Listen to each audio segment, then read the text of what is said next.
Hi, my name is Aurand, and thanks for tuning into my podcast today. If you're enjoying these conversations and you want to check out more of this transformational work, be sure to come back to guylawrence.com.au and join me as we go further down the rabbit hole.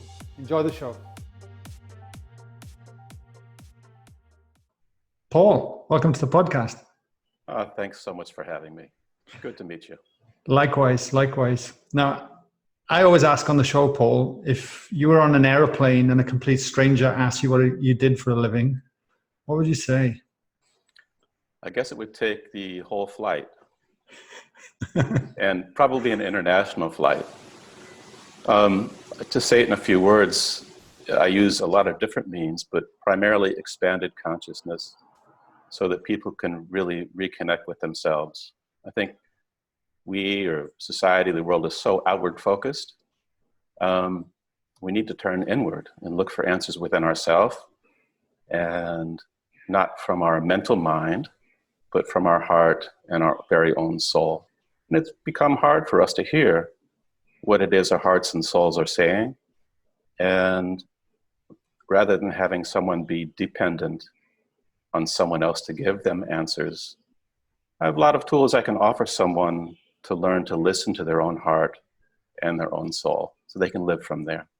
Yeah, beautiful. What's the general reaction you get if you mention the word consciousness or going within, or to stop looking externally for answers? Because we definitely live in a society, and I certainly lived a large part of my life always looking outside of myself to try and fill something that was missing within.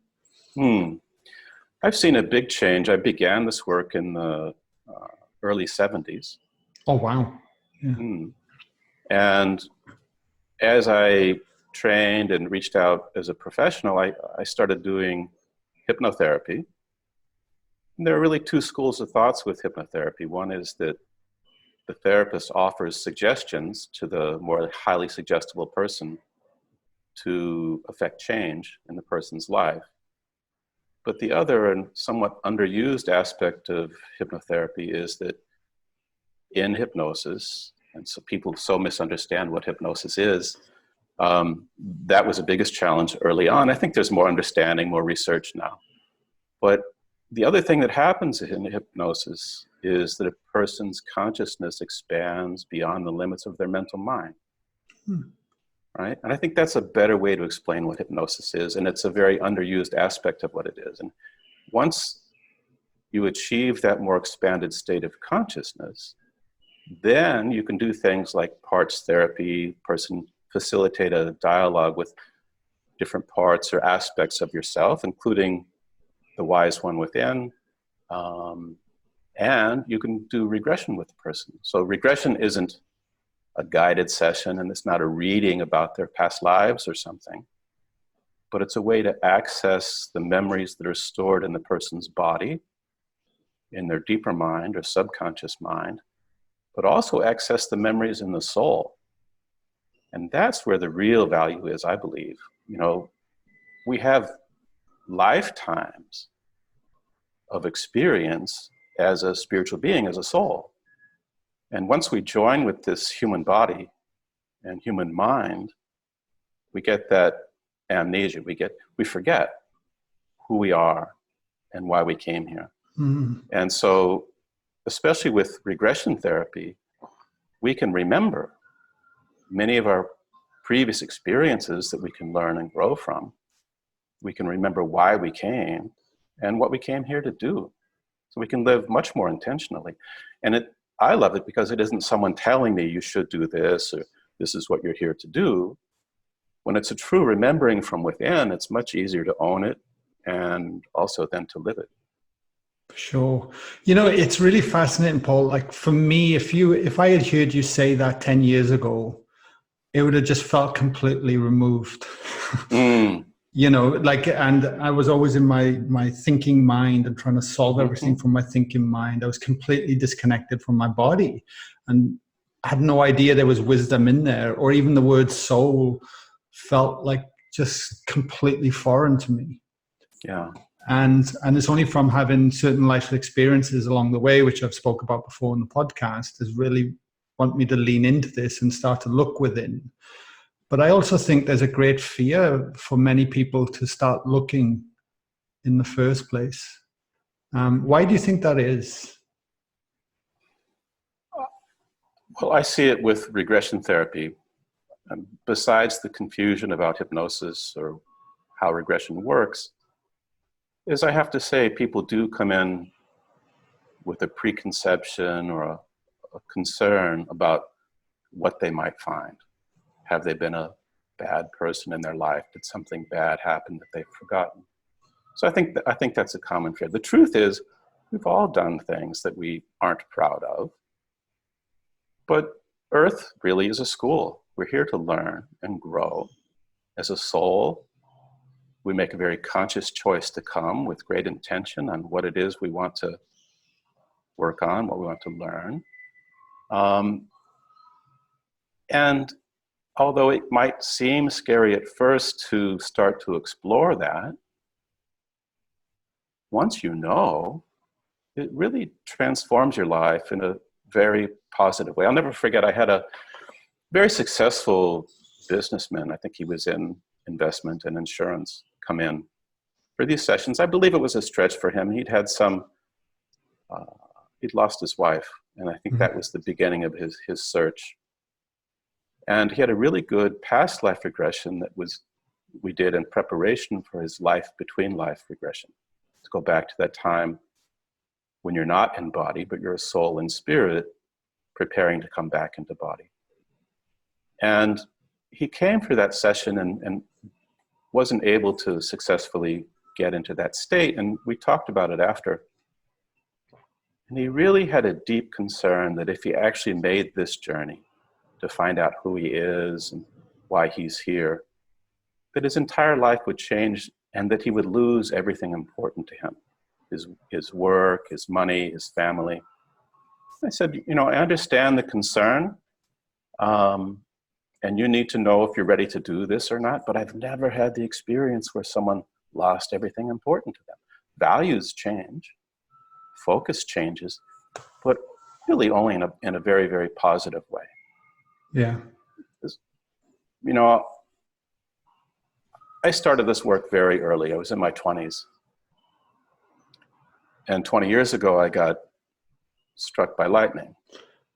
I know, it's incredible. That was going to be my next question, if you could share that story, because I was standing in the kitchen with Petra, and she just come back from your teachings in the US, and she shared your story with me, and my mind was blown. So sorry, yeah, please, sorry to interrupt. Yeah? No, it blew my mind in more than one way. My mind really didn't work very well for quite a long time. In some ways, that was a relief. It was very transformative, but this was transformation that I didn't initially set out to do. It sort of happened to me.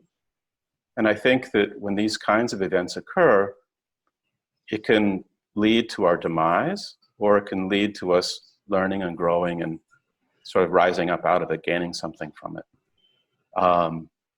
But it truly changed me. I mean, I was already doing much of this work, hypnotherapy, some regression, but the consciousness that I do it with, how I live my life, what was important to me and what became much more important to me changed profoundly in a very, very good way, right? It can seem a little scary at first, but it really feels very liberating. So what, in many ways. Where were you? What happened when you got struck? Yeah, so my son was participating in a small lake swim meet, so it was outdoor swimming at a small lake on the border of New York and New Jersey. And the meet was about to begin, and in the far distance, the lifeguards heard the rumble of thunder. And there's generally a rule in a pool or lake or ocean, if there's thunder or lightning, of course, then they want people out of the water. So they postpone the meet for 20 minutes. I think there's a 20-minute rule. And it was sunny. It was not cloudy, not rainy, but off in the distance you could hear this. And it got postponed a second time. And my youngest son, who was 3 then, was sort of antsy, and we decided to go ahead and leave the swim meet. So I walked up the hill to where the car was parked and was putting the cooler and the beach chairs into the back of the car. And, well, thank God I put my son into the car first. If he was standing in the street when it happened to me, he wouldn't have survived. Your survival depends a lot on body mass and weight and a few other things, but I put him in the car. And honestly, I didn't know what it was because the storm hadn't begun. I know now that lightning can travel about 7 miles from the front of a storm coming in. And that's what happened. 7 miles? Yeah. Mm-hmm. So it was still sunny, clear, and as I was loading the car, my whole world exploded.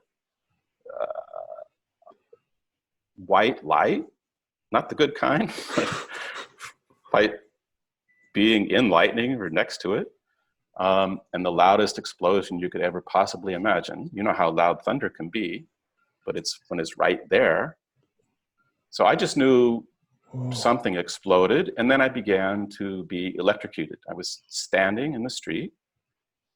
People were further back, saw the lightning tentacles go up my legs. What happened is it passed through my body.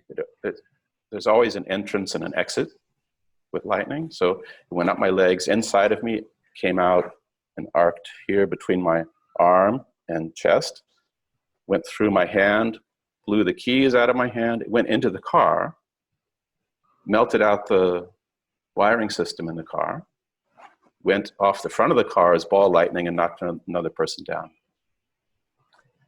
So I'm standing rigid, convulsing in the street. People said that this, I wear a baseball cap, keep my head out of the sun. I think living in Australia, you know what that Totally, yeah. They said my baseball cap blew off my head like in a cartoon.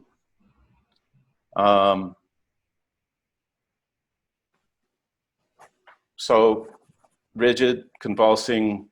When the lightning finished, and this happens to many people apparently, is it can throw you. So I actually, they said, flew up and down and landed on my head.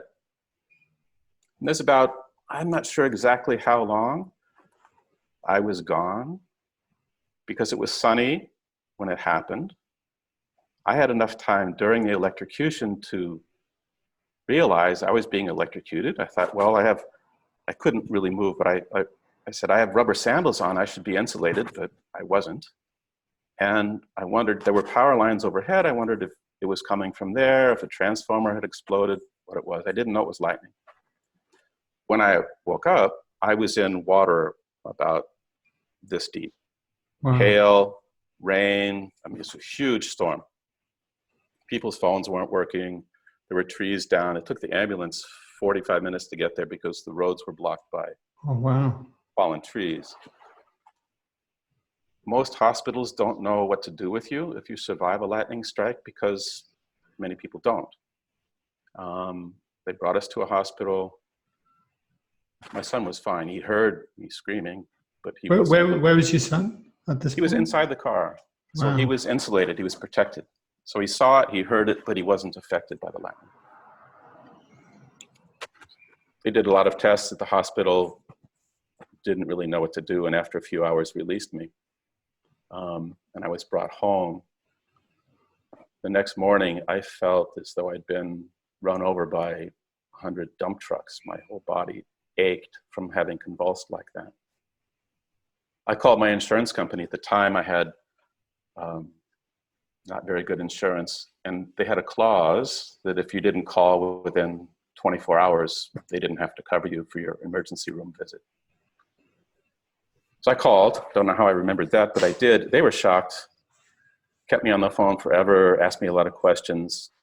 I didn't know it, but it was a triage nurse that then said, wait a minute, came back on the line and said, you have to go back to the emergency room right now. We've made arrangements, you must go back there now. When my insurance company wanted me to go to the emergency room, I knew that I had a problem. Apparently your heart can stop within the first 3 days of that kind of shock. And it never should have been released. You need to get back to the hospital. Now I had more tests, came home after that. Again, they didn't really know what to do. And I struggled. I struggled on a number of levels. Physically, I had some problems with my immune system, some other issues that I had to have surgery for. But the most prominent thing was my memory loss, short-term memory. I couldn't work for months because someone would say their name to me when they came for a session. I couldn't remember a minute later what it was. I was out with my son in the car and pulled into the gas station to put gas in the car, and he looked at me funny. I said, "What are you doing, Dad?" I said, "I have to put gas in the car." And he said, "You just put gas in the car." Oh, wow. And it was on full, but I had no memory of this, right? So, I mean, there were other things like being afraid of electricity, and it's nonsensical, but I was afraid to touch a light switch or the refrigerator or something that had power in it like that. So I guess it was about 6 months after the strike, I had sponsored a therapist, David Quigley, to come from California to teach a workshop at my center called Somatic Healing. Okay. And he saw I was in pretty rough shape, and he said, "Let me do the demonstration for the group on you." Normally I wouldn't go for that if I'm sponsoring a workshop, but I really needed the work. So he had me lay down, and slowly through the body, he regressed me back to a few moments before the lightning strike. I went back to that fateful moment of putting my son in the car and really began to cry, realizing that what would have happened if I hadn't put him in the car. And then he took me in very slow motion through the entire process of lightning entering my body, being electrocuted, convulsing, fighting it with all my being. And this was one key thing that you probably know from your work. It was that resistance, that giant no, that caused the trauma to really be lodged in my body. So I was having back pain, memory loss, some other conditions.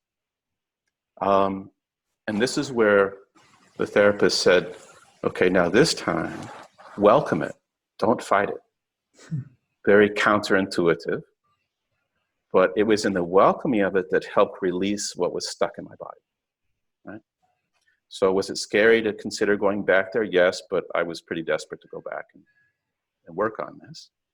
And as I released it, then what happened was the memories of that missing time came back. Wow. Where I really felt myself leave body and return to what I call home.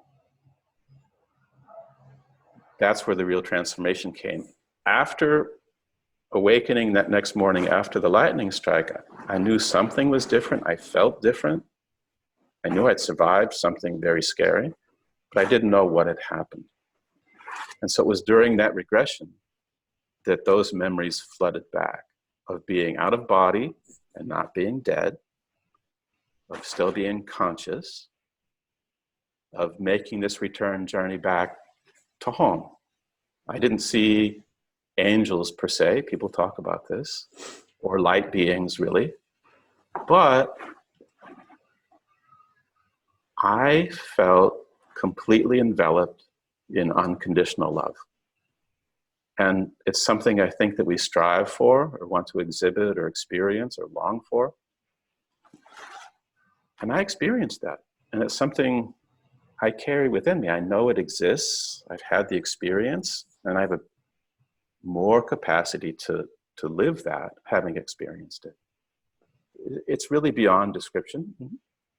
Wow. So when you were in the regression, you were feeling that unconditional love and those Absolutely. Yeah. Yeah. So when I conduct a regression, one of the things I make sure of is to say, don't just remember this, re-experience it. Right? And that's one of the beauties, is knowing that that exists and then carrying it inside. The other thing that people talk about in the consciousness movement is oneness. We're all one. Mm. Well, what does that mean? You know, I understand the concept that we're all connected, we're all one. But while I was there, I truly had the experience of being one with the universal sea of consciousness, if you will. And it was so interesting that I had a sense of self, but no sense of separation at all. And that experience gives me a very different perspective on life, on people, on relationships, because we are all connected. We are all one. I think some people describe this in NDE experiences. They describe it on hallucinogenic experiences. And for me, you can read about it, you can believe in it, but to really have that experience, it's profoundly altering, changing, transformative. Yeah. Yeah. Amazing. Amazing. Yeah, I was going to say, what happened next? Once you have an experience like that? I've been doing therapeutic healing work, again, like I said, since the 70s. I knew very early on, since I was 20, that this was my path. And I started on it and only looked back once or twice. I would say I never looked back, but I did once or twice when financially things were really tough. But I always knew that's what I was here to do, and have really lived it. Much like the choice you made recently, I think.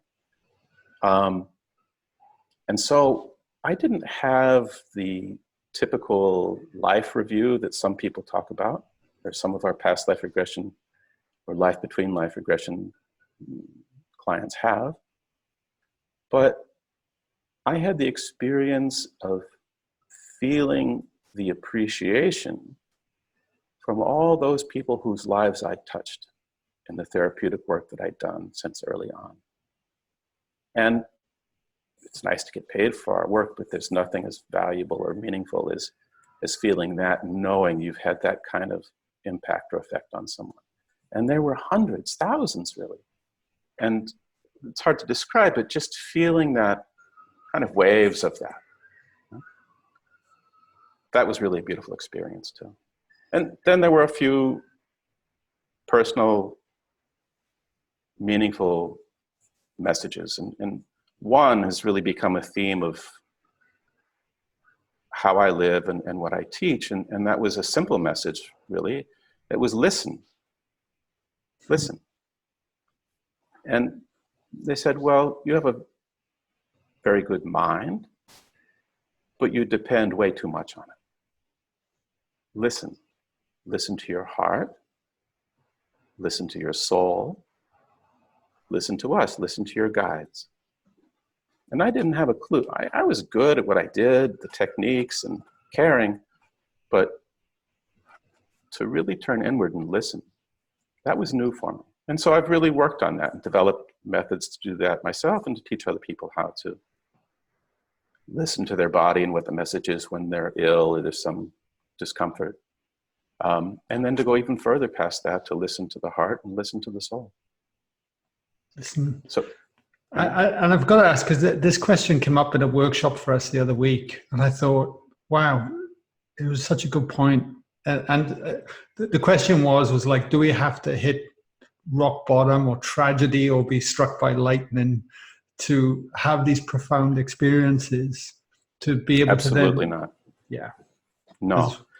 I think it's an opportunity. Like I said, it can kill you or ruin you, or you can rise up from it and grow from it. Two things is when I went to a therapeutic group for lightning strike and electric shock survivor support group. Oh, wow. There's actually a group like that. There's only 2 people in the group now. But this group was talking about all the terrible things that were going to happen as a result of that experience. That I would have cataracts, cancerous tumors, be depressed, on and on. I said, that's not really a support group for me. That doesn't help me to commiserate and hypnotize ourselves into believing we're going to get even worse. Right? So I went a different direction with it and said, how can I grow from this? What can I do with it? Yeah? But I think the other thing, Guy, that's even more important that I see from doing the life between life regression sessions is that as human beings, we all hold certain beliefs to be true. As a soul, we hold beliefs to be true also. It's not just in our mind and our human body, but the soul carries certain beliefs over lifetimes. Huh. And it is not an uncommon belief for the soul to have that I can only grow through suffering. Some religions teach it. It's in some philosophy. But there are souls who suffer over and over again thinking that's the best way to grow. And when I can get them into spirit with their guides will most often tell them there are other ways to grow. I had someone who came who suffered so much in this life and in past life, horrific lives. And her big question was, why do I suffer so much? Was I a bad person? Is this karma? Was I horrible? Why am I being punished? What did I do wrong? When she met her guides, she asked them, why do I suffer so much? And they said, because you believe you have to suffer to grow. It's not true. You suffer because you believe that's how you're going to grow. So it keeps happening. There are other ways to grow. And the soul held that belief so deep, it had trouble receiving that message, understanding that message. I mean, if you think we incarnate here on earth to learn and grow, if the soul doesn't have some misunderstandings, some false beliefs, why does it need to incarnate? We come because we want to resolve these things and grow beyond them.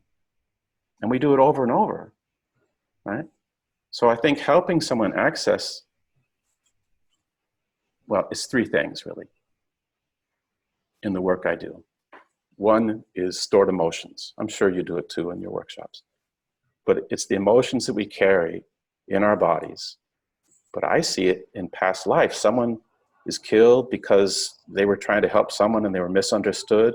They come back to this life and they carry the fear, they carry the anger, they carry the resentment from that misunderstanding, from that how they were treated or being killed for what they were doing. It isn't just in our human bodies and it's not just in our mind. We actually carry emotions through lifetimes. And you can do all the talk therapy you want to do. You're not going to resolve that. It starts you in the right direction. In the body, right? Yep. It's in the body, but it's in the soul. Yeah. It's beyond the body. It's even deeper. That's incredible. It's really in layers. Yeah. And sorry, no, please finish first. I was going to ask you a question. Because there would definitely be, because like we were speaking off air from my own experiences as well, I've had experience where I become like the larger consciousness part of myself and experience that unconditional love. And when you have an experience like that, it changes the game, like you said. Yep. So it's allowed me to become very curious and open and actually question everything, but look at everything with an open mind and an open heart. And my life has just continued to expand and flow way beyond I could ever imagine from doing so. But at the same time, I know that there's a lot of skepticism around past life regression or that we live many lives. What have you seen from your own cases to keep reaffirming that from the people that you see on the table? Because I was reading about somebody speaking a completely foreign language that you say. Yeah, I've had it happen, rarely, but I've had it happen. So let me come back to that and just finish the 3 points. So stored emotion, beliefs, and survival strategies. What do you learn to do to stay safe and get love? These are the 3 biggies, I think, that we're wanting to resolve in this life and from previous. So to go back to past life, yeah, when I did my first past life regressions, they were really accidental. They were not intentional.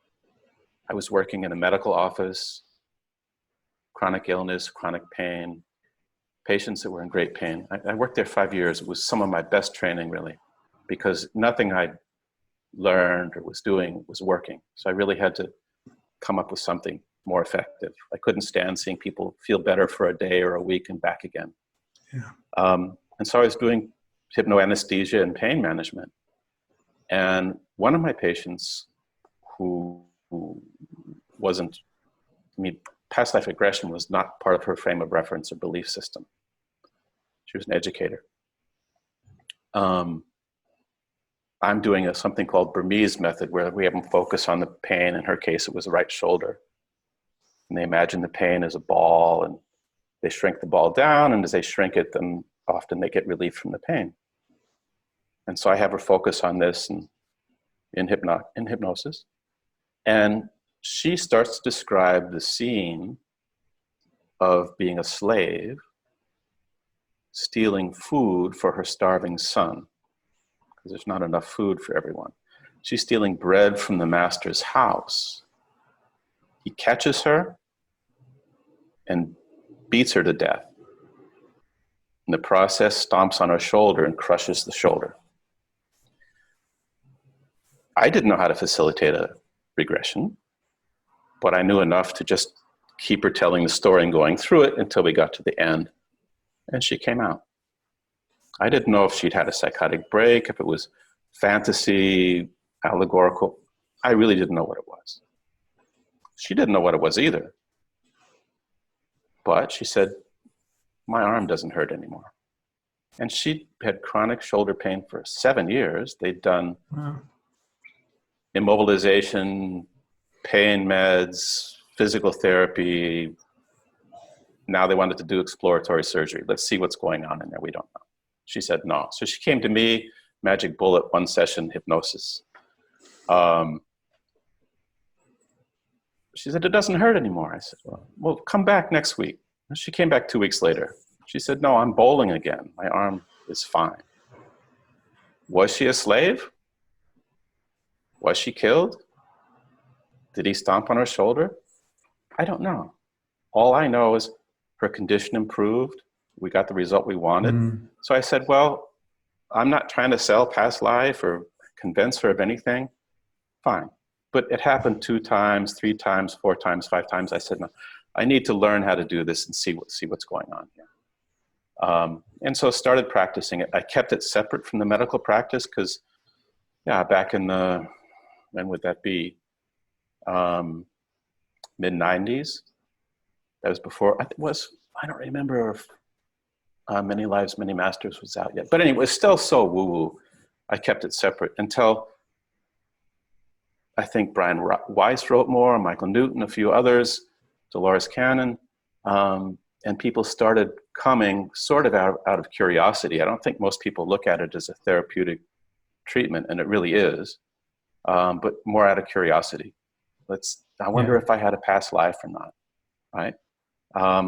But after the lightning strike on my own regression back to that time, realizing consciousness continues, I really began to search to explore how I could guide someone through a session to have that kind of profound experience, to meet their own soul, to meet their guides, to remember their purpose here. And past life seemed close to it, but was still missing something. And it wasn't until 2001 when I went down to Virginia Beach, where Michael Newton was doing his first life between life regression training. And I saw him do the one and only live demonstration of LBL. And I said, he figured it out. That guy figured out how to get someone from the death scene in the past life into spirit, and then go through this whole process that we hadn't really discovered yet. And he really mapped it. He created a methodology and that people could repeat. He did about 7,000 case studies before he wrote his books about it, and then began to teach people how to do it. So it was well researched.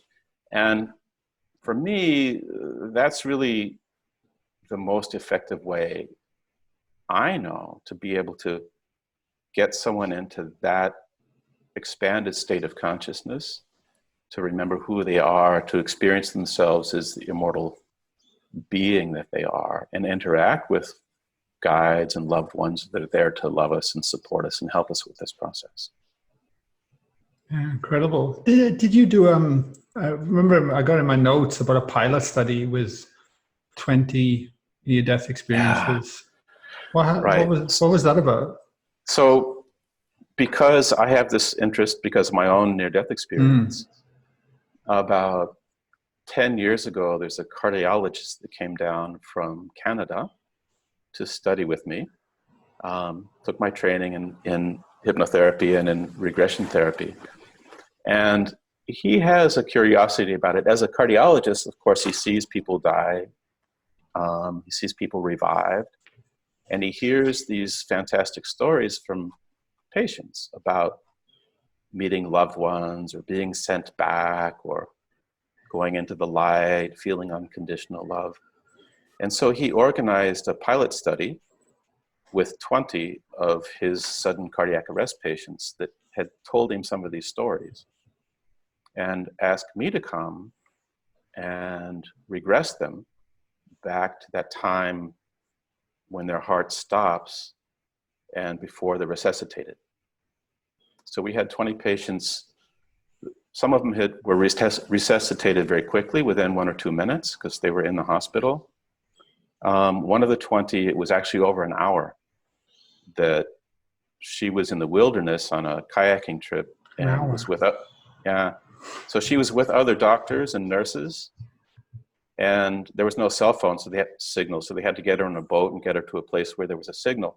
So they were able to rotate through the group doing mouth-to-mouth and chest compression. So they kept her alive until they could get an ambulance and resuscitate her. Most of these people are miners in this mining town in Canada, northwest of Toronto. And they told very consistent, very fantastic stories about, and in very, as a matter of fact way often, of, oh, I don't know who these people are. Oh, those are the paramedics. They're coming. Yeah, there's all these people standing around it. They have this machine. They're putting something on it. Oh, they're opening. They've cut my shirt open. Oh, they're putting one on my chest and they're putting one on the side of me. I said, where are you watching this? Oh, no, I'm hovering above everyone. I'm behind everyone. Oh, they're shocking my body, but I don't think I'm going to make it. And then they'll drift off, or sometimes when they're shocked, they go back into the body. I had one guy, my first one there, this big miner, he's in the chair. So he realizes he's having a heart attack. Right. He gets in his car and he drives to a hunting lodge where he knows they have a defibrillator, 5 miles. He gets there and tells them, I'm having a heart attack. They think he's joking around. And he collapses. Before they can get the defibrillator, he leaves his body. He goes to this beautiful field, grassy field, and his favorite hunting dog that was long gone comes bounding through the field towards him, licking it. This big guy's in the chair, he's just crying and crying. Then he sees someone else starting to appear, and then they shock him Bang. back into the body. Wow. He opens his eyes and said, what did you do that for? I was good to go. Oh. His heart stops again. He goes back, and then he meets his grandmother. Again, this guy's just bawling, and the grandmother says, it's not your time. You have to go back. He gives him the grandmother gives him some other very personal messages. He feels so loved and cared for. That was really the big thing for him, loved and cared for. And then back into body. So these are wonderful stories that are documentable because there's medical records, and very consistent. So we're in the second stage of a 3-stage process for a bigger grant now to do 50 of these sudden cardiac arrest patients. And we'll publish that. Wow. That'll be published in medical journal. What we did was already shown at the IANS, International Association of International Association of Near-Death Studies. We have video of it. If you want to see some of it, I'll be glad to show you. We presented that last year at the conference, and he presented it, the cardiologist presented it at Ground Rounds at his hospital twice now. And they're really fascinated. I believe they'll fund it. They're really interested in what this is. Yeah, it is fascinating. I've had both Anita Mojani on the show and also Eben Alexandra. Yeah. And well, yeah, Anita's beautiful. And Eben, I had the opportunity to regress Eben. Oh, wow. Okay. Back to that time. So one of his main points is so essential, I think, and that's that because his brain was offline, right? He was brain dead. That's right. Completely free from any restriction of mental mind. And in my experience regressing Eben is that he was able to go further and deeper than anyone I've experienced before. So some people will speak from their mind. Some people will speak from memories from subconscious mind. Some will speak from their soul. And when their soul speaks, it's not channeling another spirit, but it's their own consciousness in this more expanded and enlightened state. And it's very firm and direct. It's very different than when we speak from our mind. When Eben spoke in that state, it was not his own soul. He spoke more as though this was the universe speaking. That this greater consciousness than us that we're all connected to was speaking through him. You can hear in the tone of his voice, the vocabulary, and the things he's saying that it's just mind-blowing. Just Wow. mind-blowing. Yeah. Wow. Yeah. Last question for you before I move on. For anyone listening to this today, and all this might be new to them, but they might be in chronic pain, or they might not be listening to their body, or what would you suggest them to start with? Something simple, just to start bringing awareness. Mm-hmm. So I think when we experience pain, whether it's emotional or physical, our immediate reaction to it is to try to not feel it, to anesthetize it, to numb it, to ignore it, to dissociate or disconnect from it. And we need to do just exactly the opposite of that. It's about, as you said, be in your body. It's about feeling into it. It's about entering into a relationship with it. This can be hard if it's a cancerous tumor or some disease that threatens your life, but it demands attention. And I can't say how important it is to put your hand on the center of your chest for a moment and breathe and feel the physical sensation of your hand there. You know, we call our emotions feelings because every emotion has a corresponding physical sensation, a feeling. And if you're disconnected from your emotions, then begin to feel physically what's going on in your body. I feel my hand there. My chest feels, I can feel it going up and down as I breathe. So that's a beginning of going in. And once you can start to feel into your body, well, what emotions am I experiencing right now? I feel happy, I feel sad, I feel angry. I have a number of feelings and emotions. Our mind says, well, I should have this feeling or I shouldn't have that feeling, but it doesn't matter what we think we should feel, we just feel. And so I think that's the first step to going in is feeling. And then the next thing is that we're used to using our mental minds to figure out things. Most of the patients I saw wouldn't be there sitting with me if they'd been able to figure it out. And it wasn't that they were dumb or hadn't thought about it. They'd spent years thinking about it, researching it. But they didn't get the answers because they were using their mental mind. And I would teach them how to get out of their mind and go into their heart and start to know what they feel. And once you do that, you're one step closer to that inner wisdom, that inner knowing. You listen to what your heart's saying, you listen to what you're feeling, and then have that conversation. Be willing to listen to what it is that irritable bowel system wants to tell you. Listen to that pain in your gut that's full of guilt or anger. Start to listen to it and ask it what it needs. And it's not a thinking process. It's more of an intuiting. It's more of a going at it from not a mental state, but a more expanded state of consciousness, a more open place. And your body is full of great wisdom. I mean, if you cut your hand, how does it possibly heal? Hmm. We can't really fully understand that process, but it knows how.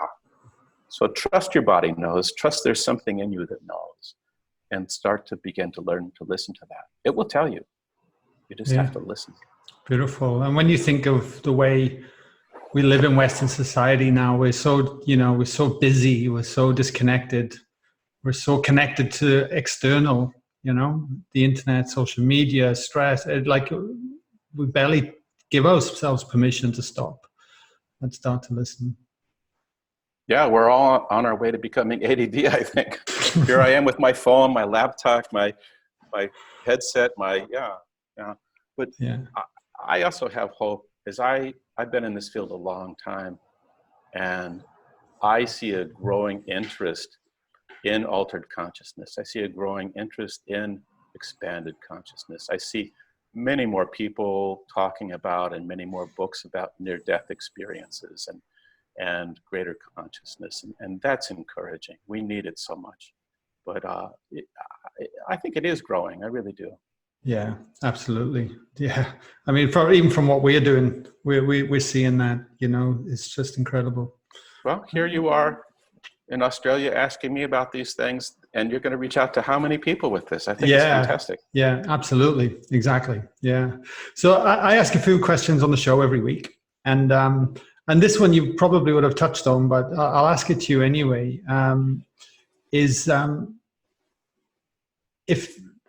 What low point in your life have you had that has later become a blessing? Yeah. And would you look at the lightning strike as a blessing? Absolutely. Transformative. Yeah. Okay. Yeah. I mean, I've had other things as well, difficult things. And it's through those difficult things, I think, that again, it can beat you down or you rise up, And I think in most cases, I've found something within myself. I'd rather make the choice to grow than to have it sort of happen to me. But we don't always have the choice, I guess, or maybe we've made the choice on a higher level. But yeah, and it's amazing for me to hear people like Anita Moorjani say, I was full of cancer that killed me, and I have no regrets. I'm glad that happened. Look at how it's transformed me. So I still want to remind people that, yes, we grow through those difficult experiences, but we can grow in other ways as well. Yeah, beautiful. If you could have dinner with anyone tonight, from anywhere in the world, any time frame, maybe even 2 or 3 people on the dinner table, who do you think you'd have and why? That's a great question. And I want to give you a joke answer, but I don't want to either. Yeah. Well, I think there are a couple of people on the other side that I'd like to have that dinner with. And one of them is Michael Newton. We were good friends. I really miss him. He was a very wise man that did some amazing work with life between life regression. And I have a sense he's doing something equally important from that side. So he's the first one that comes to mind. My joke answer was going to be about some politician, but I'll let someone else work with them. You wouldn't be the first to joke about that either, actually. Yeah, well, not my job. I really think that I lived a lot of my life thinking, well, because I can, I should, and it's really not true. Just because you can doesn't mean you should. And I think that we have to pick and choose our battles where we want to put our energy. And I'll let someone else be the revolutionary or deal with that other realm. Yeah, fair enough. With everything we've covered today, is there anything you'd like to leave our listeners to ponder on? Yeah. Turn inward. Listen. Look inside. Notice how you're feeling. What's your body telling you? What's your heart telling you? What's your soul telling you? There's great wisdom within you. Trust that. Great wisdom beyond intellect, right? we need our intellect to function. When someone has a big aha in one of these spiritual sessions, they then need to use their mental mind to figure out what to do with it in their day-to-day life. But you've got to move beyond mental mind. You have to allow consciousness to expand beyond limits of mental mind and listen to the heart. I hear it over and over, listen to your heart, but I want to say you have to go beyond the heart. The heart's this good step in the right direction, but you have to go further than that and listen to that soul, listen to that inner wise one within. Yeah, amazing. Where can people get more of you, Paul, basically, if they want to learn more and check you out? Because I believe you, like you mentioned before as well off air, which I forgot to mention, you got a new book coming out soon as well, haven't you? Mm-hmm. So, of course, my website, paulaurand.com, and the book will be out in 2021, right? We're going around yet about the title, but right now we're calling it Essential Healing. And that has two meanings, really. One is some of the essential healing that we all need to do to become whole. And the other is healing from your soul essence. So my idea is that you want to heal from inside out. So you make the journey in, reconnect with that authentic you, that soul essence. And from that soul essence, then break through those layers of stored emotions, misbeliefs, and survival strategies that have accumulated over lifetimes to once again be who you are, remember who you are, and be that. Beautiful. Paul, thank you so much for coming on the show today. That was incredible. And I loved every minute of it. Loved every minute going down the rabbit hole. And really a pleasure. Yeah, thank you for all that you do. It's wonderful. And I'm here today because of Petra Brozovic connected me with you as well. So I'll give her a shout out. But thank you, Paul. Thank you so much. Yeah. Thanks for putting this out there. Cheers. Cheers.